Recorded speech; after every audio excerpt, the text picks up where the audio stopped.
একটু ডালের বড়া বানাবো। মুসুর ডাল 1 কাপ মুসুর ডাল ভিজিয়ে দিয়েছি, তাতে 2টো কাঁচা লঙ্কা দিলাম, দিয়ে ডালটা পিষে নেব।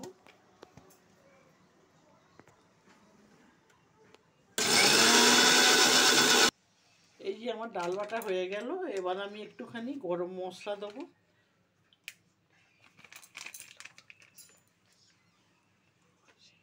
একটু নুন দেবো,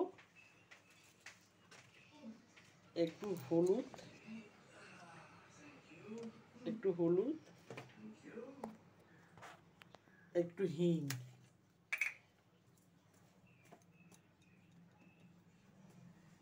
হিং, দিলাম মুচমুচে হওয়ার জন্য। একটু গোটা জিরে দিলাম,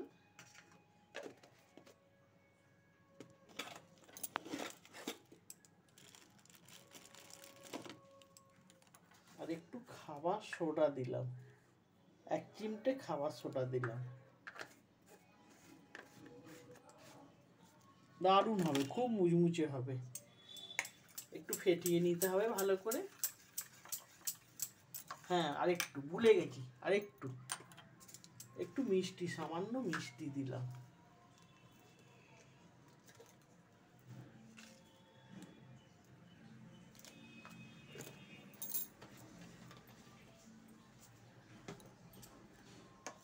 এবার ফেটাতে থাকলাম।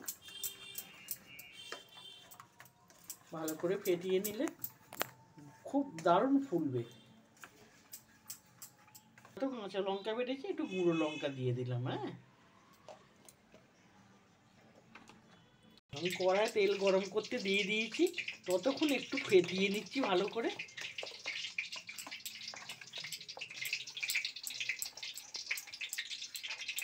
দেখো আমার তেল গরম হয়ে গেছে কড়াতে। আমি এইবার এগুলো ছাড়ব, একটা করে ছাড়ছি।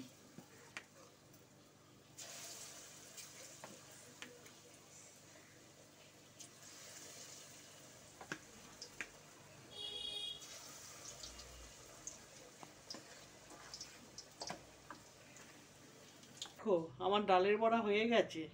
তোমরাও বাড়িতে খেয়ে দেখো, আমাকে জানাবে হ্যাঁ কেমন হলো।